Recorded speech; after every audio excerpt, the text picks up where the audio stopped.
Did y'all miss me? Did y'all really miss me? Nah, I'm happy to be back off vacation. It's been a nice 2 weeks. Sometimes you gotta unplug and get away from everything, so it was nice to do that. But now I'm back, and we got a lot to cover, okay? So I'm gonna start off with 633 and 634. I initially wasn't gonna do a review on these, but I got so consumed in my vacation that I never gave you guys a proper writing that I was said I was gonna do.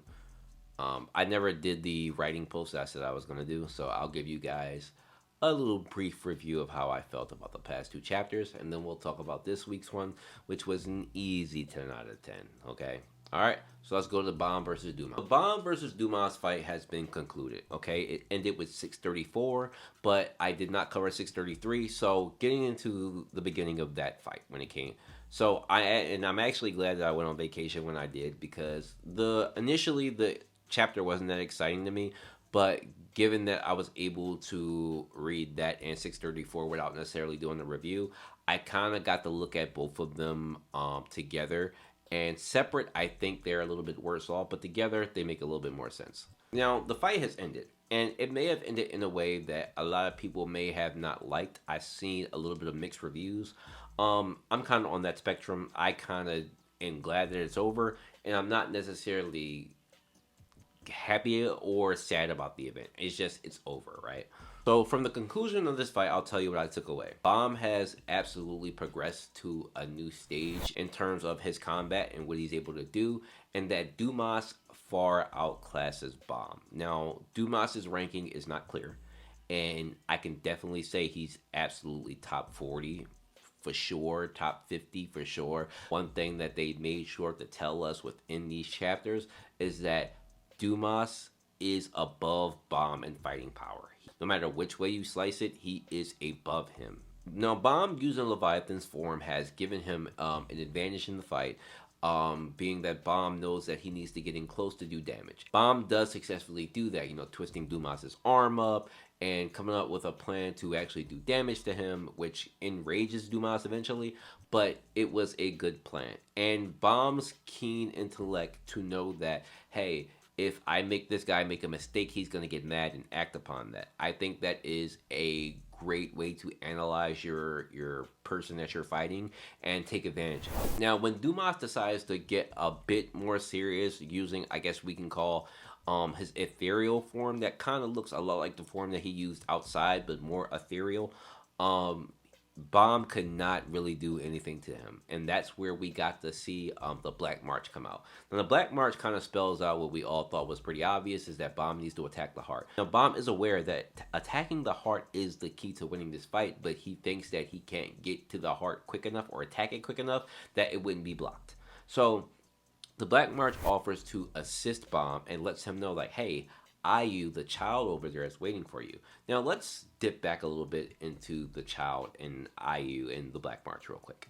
So, we know that the Firefish is a thing that a lot of people don't like because it's a little bit of a deus ex. But it has its own character. It's a little bit sentient itself. So, I thought the wording was interesting that the Black March chose to call IU a child. Now, a child. The Black March is a ignition weapon made by what's his name, Eduardo or something like that. It is a very unique weapon that has a spirit inside of it. So when the Black March calls IU a child, I'm thinking that IU may be a spirit itself. And it made me think that, okay, while I don't like IU now, what is the possibility that IU could become a weapon later on in terms of actually being put in a weapon? So bear with me. A lot of us want Kun to go back to what he originally was supposed to learn, which was the ice spear. If Kun ends up learning or getting back to the ice spear, what if IU fuses with the ice spear? And creates its own ignition weapon. That would be pretty fire, and pretty cool. Because I will say I am not a fan of the big spell thing, and a lot of people trying to defend and cope for that whole thing. I still don't like it, and it still doesn't make any sense to me. But if the Firefish ends up being a spirit that can possibly merge with one of Kun's weapons later on, given that it is something that is kind of inside Kun's body, and so could necessarily be a part of his Shinsu and could mesh with him. And since the ice spirit is technically created from Kun himself and they merge, I don't hate that. Now would Ayu still be able to cast spells and stuff? Would it become like a scepter or something? I would have to see it for myself. But it gave me a little bit of a lens of where we could take this that I might feel more comfortable about it. So y'all let me know what y'all think about that. But moving on. Bomb did not see Ayu, which I know some people have some gripes with it. It's kind of whatever for me. But the Black March told Bomb, attack the heart, I'll help you. If you attack it, IU can bring back your friends, and then we can go from there. So, the chapter moves on to the next chapter, and, Bomb has a plan. And Bomb ends up shooting at Dumas instead of IU and the heart. And the plan was to slow down Dumas to get him to not attack the attack, which is the flying arrow, and it was a great move on Bomb's part. And I will say, one thing I did appreciate about this whole fight is that Bomb chose to be selfish. Um, Bomb has developed a little bit of a battle spirit character. Like, uh, a part of himself likes to do battle and likes to win. We saw a lot of that with his battle with Ren, and I liked that part of him. Now, in this fight, Bomb refuses to fight a certain way, which is a coward's way, which is, he kind of sounds like he's saying. He doesn't want to run away and fight or go around sniping arrows, as a way to fight. He doesn't want to fight that way. He wants to win in a way that makes him feel like he's progressed and he's learned something. And I can appreciate that. You do need to be a little bit arrogant and selfish when fighting, and take pride. Now, the execution of this wasn't the best in my opinion, and don't ask me how I think this could have been done better, because I don't. All I know is that in my spirit, I don't like how things were framed, from chapter to chapter. Now, again, together, 633 and 634 together, if you read them back to back, you probably like it more than reading it week to week. And I've always made this argument that sometimes, a lot of artists get lost in when they're creating their story and they write it ahead of time, that breaking it between week to week is kind of deteriorates the whole, if it's a fight, it kind of deteriorates it a bit, because you may leave some stuff out that don't make sense but may make sense the next week, and people can only judge about what they know right now. We cannot make too many assumptions about what might happen the next week. So that's why sometimes chapter ratings are lower. Now, for those who are reading straight through, you probably like it a lot more, but again, week to week is different. Now, moving forward, so Bomb ends up using reverse flow control mesh with Leviathan mesh with a piercing technique, a bunch of fucking words put together that ultimately shut down Dumas's whole side where the ignition weapon is, and he's able to attack the heart and win the fight. The fight ends with the heart being attacked, and apparently it'll have the effect of bringing back Kun. And Rat, who shouldn't be dead, he should have just been incapacitated, but neither here nor there, don't care. The fight ends, and they end up back on the outside. Dumas says to Bomb, I'm going to let you go. I see why my family leader chose you. That's it.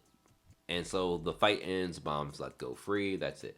And Bomb is able to realize that Dumas is actually way more powerful than he could ever imagine. The way it's framed that everybody needs to understand is that Dumas is not family head level. Dumas is closer to the family heads than Bomb is. That's all. So Bomb is and knows now that Dumas is stronger than him, and he's kind of been let off the hook. And that Dumas is not going to kill Kun and Rack. He's going to let them go. And he's just basically being impressed with Bomb's spirit overall. And it's going to kind of not help him out, but let him go. Did I love it? No. If I had to give it a grade A, B, C, D, I would give it a C+. It was a decent fight. It had decent moments. But overall, I think it dragged a bit. And again, if we're reading it week to week to week, it's different. If it's a cohesive chapter where we see the whole fight, we may feel differently about it, but that's not how it was written, and that's not how we got it. So it is what it is. C+ for me. Now, moving forward, we get the most interesting bit about 634. Bomb runs into Hawar Ryun. It's just in the nick of time because Bomb doesn't know where he's going, and just skipping ahead between the conversation between them, Hawar Ryun says some very interesting stuff as she's explaining to Bomb how to get to where he needs to go. She says that Bomb has recovered some of his memories. And then we get the mention of V. How I interpreted this, and I know a lot of people have their own different takes because a lot of people have been crazy over this part. It seems to me that Bomb has his father's power inside of him, okay? And that with Bomb regaining memories of his father, it will unlock a power within inside Bomb that seems to be his father's power. Okay? I'm sorry if I use too many words, but you understand what I'm saying. So, the more Bomb learns about his father, the more he gets closer to using his father's power, which was possibly sealed within him between Arlen. And there's a couple of running theories that a lot of people have out there in the communities, but I'll give you my take. And again, I have no dog in this fight. You guys are free to disagree with me. You're free to put your own interpretations on it. I'm not arguing with you guys over none of this. This is just what I think it means. And if I'm wrong, I don't care because I don't have a strong stance on this. Now, I think that Arlen may have sealed a part of V's soul into Bomb's body. Now, how that could happen, I don't know. Because V's supposed to be dead. Is he actually dead? We've had questions about how he died and all this other stuff. Could he sacrifice his life for Bomb? Could the whole thing about him dying be a lie? We don't actually know. But Bomb having some of his father's, I guess, memories within inside him and his power sealed within inside him says that something wicked was done. So the only person that we know that can do spell like work is Arlen. So here's what I'm kind of thinking. If Arlen sealed some of V's power and memories within Bomb, what would happen? It would be extremely weird. Now, we know for a fact that Arlen said that Bomb was a monster, okay? What if the concept of that monster comes from one, Bomb being revived? What I'm getting at is that being that if half or some of V's soul was stored within Bomb's body, what if the two personalities were to somehow merge, or the two souls were to somehow merge and create like this being that wasn't supposed to exist? So, for example, if Bomb was just a child, Bomb is Bomb, who he is now, then Bomb's just Arlen and V's child. With the merging of another soul, Bomb becomes Bomb V. Okay, so that's weird, and that's where shit gets a little muddy. Do I think we're heading there? I don't know. I don't think so, and I don't know if I would like that, but it depends on how things happen. Because, for example, Bomb has already stepped into who Bomb is as a character. So Bomb can necessarily just take the information and just merge it with himself, not necessarily becoming his father, but just taking on some thoughts and maybe adapting some of his father's personality, sort of how he did with White. We know that after absorbing the souls, which literally is kind of the same thing, Bomb started to take on a little bit of a personality that went a kind of shit talky, kind of like a little bit more sinister when it comes to fighting. Like Bomb took on those characteristics. If Bomb does the same thing with V, then it gets a little muddy, and I can see how that would be weird for Arlen. So, yeah. So that's a lot to consume and a lot to think about. But that was the biggest bit of 634, okay? So as Bomb learns more about his father and maybe more about his past, maybe more shit gets revealed and a lot happens. But I will say the bad part about this is that Bomb gets another new power, a big power boost, which would be V's power. Bomb has enough power, okay? This whole Dumas versus Bomb thing, we got a Leviathan merger, okay? And then we didn't get Dark Change mode, which has a lot of people questioning, well, where was it? Why didn't it come out? What's the triggers for it? Black March coming out, manifesting. Like, there's a lot of things happening with inside Bomb and his power that makes things really muddy. Like, it's muddy. Like, it's not a clear drink of water. Like, there's a bunch of fucking flavors inside a Bomb that's basically made mud, is not lemonade yet, okay? So we need to form lemonade, okay? So Bomb needs a massive training arc, which I've been saying for a little while now that Bomb needs it, and maybe he gets it with Urek at the end of this arc, end of this season. I know a lot of people have speculated that since Urek is here, Bomb and him will meet, and maybe they go to Urek's floor, which would be good. I think it would be good, but we just don't know. And another new power popping up is just I'm a little dicey on it, but it could have more story implications than power implications. but this may be the straw that takes bomb to family head level. So that's how I feel about 633 and 634. These are broken up in chapters, so obviously you could have skipped if you felt like it. But now we're going to 635, where we have a whole nother heap to talk about. I've already told you guys that 635, 10 out of 10 gas chapter, okay? We got a lot to cover about it. So let's start off, obviously, with the beginning of it. We get a flashback of the family heads, and Gustang is kind of popping Kun Edouin in his head because he was throwing off lightning spears, which is, I find to be hilarious, but he did it in a way which, again, is like kind of the original reason why Yi Rang was yelling at him, because he does it irresponsibly. Now, he goes to explain what this weapon is, and Edouin's like, this hurts, why is it hurting? Because Edouin may be low-key like employing some reinforcement to like block some of the damage, but it's kind of getting broken through, and he doesn't understand why it's hurting so much. And he, we know where it comes from, Max Seth. Now, interesting. The young family leaders have a bad taste about Max Seth, which means that something happened before this point that they all dislike him, okay? Because this isn't the first time we heard this, but now we know it's kind of a universal thing that they don't like Max Seth. So I think that part is pretty damn interesting. Now we know that the current Gustang has a relationship with Max Seth, so maybe that changed with the maturity aspect, but we know that there was a problem, okay? The conversation gets more into Gustang's character about how Gustang is a kind of a perfectionist who will punish everybody, who is trustworthy, who would punish himself if he did something wrong. And everybody's pretty much in universal agreement, even Zahard. Like, Gustang is the guy for this. But I want you guys to look at this, because I don't know if anybody picked this up. This young version of Gustang is literally Dumas. It's literally Dumas. Dumas's character is somebody who doesn't like to make mistakes and will punish himself and do shit to, try to rectify the situation. That's literally what his description was, and that's literally what Bond was talking about in his flaw. And that's exactly what this young Gustang is. So that is one beautiful thing that Siu has done to kind of wrap Dumas and Gustang together. I love it. A lot of people have disliked Gustang, right?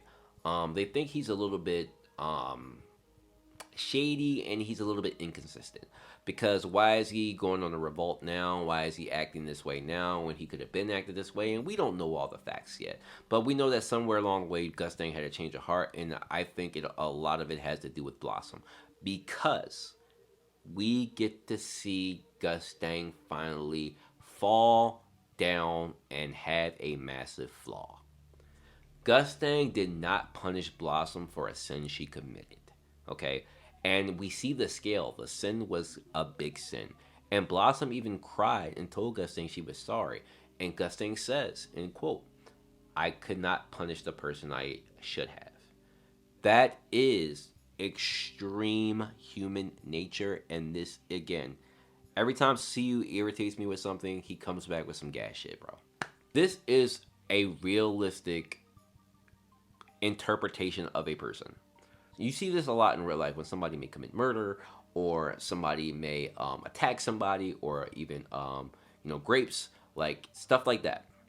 You often see the parents in court with these people in these cases and still supporting their child, even though they know their child committed a heinous act. That is human nature. That is literally what Gustang is doing. Blossom did something terrible. And y'all let me know, what do you think Blossom did? Do you think it had to do with kind of what Tron was talking about with the animals, where he said like he would get revenge for like the regular people attacking the animals, or the big sin that they committed that seems that we have not learned about? Was she a part of that? It had to be something significant, and I don't know what it is, but I think it has more something to do with that event. And Blossom obviously feels ashamed about it, and these are the things that kind of create the family heads that we now see today. They are committing acts that are heinous and egregious, and it dehumanizes you. It does. It dehumanizes you as a person, especially when you have the heart in your ear telling you it's okay. Now, by request, I'm going to put this song on. Because, listen, You zookeepers are down bad. Your boy Tron pleading to end the fight. Okay, he low key pleading. He says you sure you want to have this meaningless fight, bro? It's this fight is very meaningful. You know, tell him again, Gustang. Now this is a great moment because we all speculated that there was another hidden dragon possibly, and we got it. Valhalla. First of all, the design is fire. Love it. Humanoid woman dragon. Kind of craziness, and we know what it is, so we'll get into detail about it a little bit later into the chapter. But it's a fire design. I love everything about it. And an assumption I made a while ago, which nobody really disagreed with, but we know that Trom's main animals that he control, or in the main Shinua, are based off the seven deadly sins. Like how Pride is the Kraken and El Gore the Slothful, and now we have the Lust of Valhalla, or Valhalla the Lust. Wow, like insane. Love it. Absolutely love the concept. Seven deadly sins has always been like a favorite in a lot of fiction. A lot of people use it, and it's good. It's really good. So I also like the fact that this beast is extremely rare to the point where Tron was able to hide it from his friends. They didn't even know he collected it. So I think that's a pretty impressive thing. Now, spoils, not really spoils, but y'all know that this beast turns out to be a kind of Amwee's mix. Again, we'll get into that, but that'll make sense why they didn't know it existed. You can pair that together. Now, the fight proceeds with Gustang basically telling Tron, like, look, okay, you just summoned another thing for me to punish you for. And then this man pulls out a cigarette, starts smoking it, and proceeds to whoop ass. Whoop ass while smoking a cigarette the entire time. Beating down Shenhua, and then going in to attack Tron. And I will say to y'all, now, from here on out, my interpretations may be a little bit muddy because CU does not do a good job in illustrating his panels, okay? Sometimes it's very hard to follow. It's very hard to see what's going on. It's kind of the difference between manga and manhwa. Like when you have very long panels, you draw differently than when you would see when it's side to side. So sometimes the interpretations are hard. So if some things are wrong, feel free to correct me, guys. I don't care about being corrected, but feel free, and we can talk about it on Friday when I stream. Yes, I will be streaming on Friday. By the way, hit that subscribe button because I didn't ask you to, so do it. Anyway, so things will get a little bit muddy here. So we know that Gustan got close and up and close with Trom, and Trom's trying to use this connection, which this connection has taken like a big backseat. And for all of you guys who overhyped disconnection, now you see how normal disconnection is. It's not this grand no ability that's super amazing that Gustain could not deal with. Gustain absolutely had the ability to deal with it. He just didn't. It was a plan, like I said before. It's not this big all killing technique. To think that Gustain was slow enough or not being able to avoid something like that is kind of just like a misinterpretation of power. Like, guys, these are the family leaders. They all have extremely high speed, extremely high strength, extremely high intelligence. So Gustain getting trapped by disconnection just didn't make sense to me. The speed of a family head leader should be something he should be able to avoid. To me, he should just be able to avoid something like that. Okay. And as you can see in the panels, he avoids it no problem. And while Trom isn't using it the same, again, he avoided it with no problem. Now, we get Valhalla entering the fight as well, and it's quite impressive, okay? Now, Gustain gets pretty nervous because Valhalla's firing off attacks that are pretty damaging. He even tears Gustain's coat. And this is where Gustain kind of says that he thinks that Amwees is in Valhalla, or Valhalla is Amwees are one, whatever your interpretation is. Valhalla is Amwees, okay? This is fucking insane.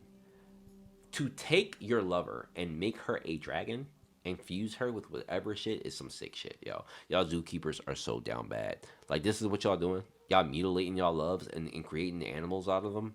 I see y'all. I see why y'all in line with this motherfucker, okay?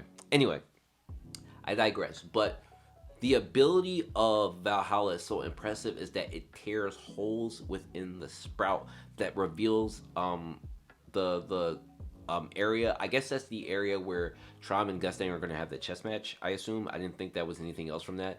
And I know it's a little bit confusing because there were different translations that came out, and so a lot of us interpreted like as something else, but those first translations seem to be very incorrect. So I hope everybody reread the new ones that Christian comes out. This is why I don't do reviews or write anything ahead of time until Christian does his, because Christian's very trustworthy. By the way, Christian, if you're watching, but let me know. I would like to like have you like in the stream or make you a mod or anything, because you have been holding us down. I appreciate you a lot. I know you're in the Facebook group and everything. Shout out to you, bro. You do God's work. But his translations pretty much cleared up everything, because a lot of us, some of us in the chat in the Discord, if you're not in the Discord, link below, we thought that there was somebody hidden within that cut space, and I was thinking like, oh, is Annie sealed in there? Of course not. Of course she wasn't. But now Valhalla is super impressive and very creepy, because even the lust factor kind of seems like it creates a little bit of a hypnosis, because Gustang seems to be like looking at her or it and kind of getting distracted, and that's kind of the point. It's actually kind of sick, because we know that Trump's a freaky out nigga, okay? So I don't know what the freaky out he was doing with that thing, but the fact that it's lustful and that it can kind of maybe entrance men, and it even has like breast in a way, like it's kind of really fucking freaky, okay? And you know, Gustang, thank God, caught herself and didn't get caught up by it. But I am impressed by how Valhalla's ability. It is by far right now the strongest one that we've seen. We haven't really get to see like Pride really fight, but this is like the most impressive being that we saw. And being that it's only been used a certain number of times, it's got to be the strongest one he possesses. Gustang is not panicking. He's still beating things back with the Oakbee. He's dodging with no one problem, using Shinsu reinforcement, all stuff I love to see. And now we get the library. Gustang's Shinwo Ryu revealed. Okay, so a lot of us in the chat had discussed a couple weeks back that the possibility of Gustang's Shinwo Ryu is that of being able to create other beings. Dumas is clearly that. If Gustang created a story or wrote something down, maybe his own history, which is probably what he did because he recorded history, he may have taken his past self and created Dumas. That's like the easiest assumption we can make, because I already told you guys that literally young Gustang is literally Dumas. So that's what he did to create these other selves of him, and I love that. It's a beautiful concept. But not only can he do that, and we've said this before in the chat, he could probably manifest beings from like other series, and he could also create catastrophes. And the catastrophe I didn't know about, but I said that like if he can create like fictional characters and shit, or turn them into real things, that would be so gas. And he can do it, and it's super duper gas. Like reading that, I know I'm not the only one who got hot reading that shit. Like, oh, this is so fire. Okay, so I love Gustang Shinwo Ryu. Might be the best one we've seen. It's just so much you can do with that.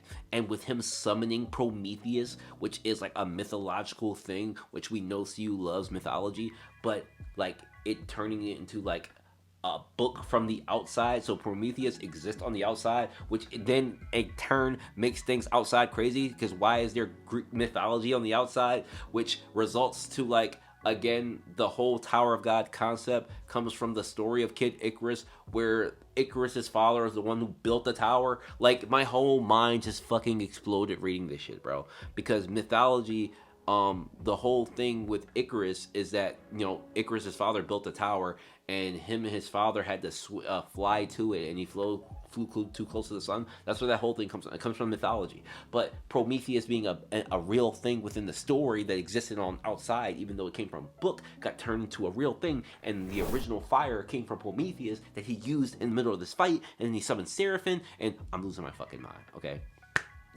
See you cooked. Absolutely cooked. Okay, so good. And the chapter ends with like the Seraphim being summoned, and of course we saw Bomb. What Bomb's significance is going to be here, I don't know, but it seems like Gustang summoned all these things to head towards Bomb's direction, and we don't know what happens next. Now Valhalla and Trom's gonna have to deal with the Prometheus fire and Prometheus, and then the Seraphim. But Gustang's gonna get the Bomb, and next week's gonna be super hype, guys. It's gonna be super fire. Okay, so that's basically what happened. I'm impressed. I love it. 10 out of 10 chapter easy. Stream will be on Friday. I got no more really else to say. If anything, we'll discuss it on Friday. But guys, I'm glad to be back. Thank you for those who've been patient. I know it's not been easy not having my content because I know a lot of you guys are very loyal and you wait for me to drop stuff. So I really do like thank you guys for allowing me to take some time off. Because I'm very also busy with my other channel, which is Saga Soulmates. I'll leave the link to that one below too if you want to check that out. Me and my fiance play games, particularly Fallout 4 right now. It is very good. We're having a lot of fun with it.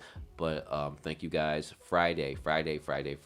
Be here Friday for the stream. What time it'll be, I don't know. You'll find out. It'll show up in your notifications. Other than that, guys, I'll see you in the Discord.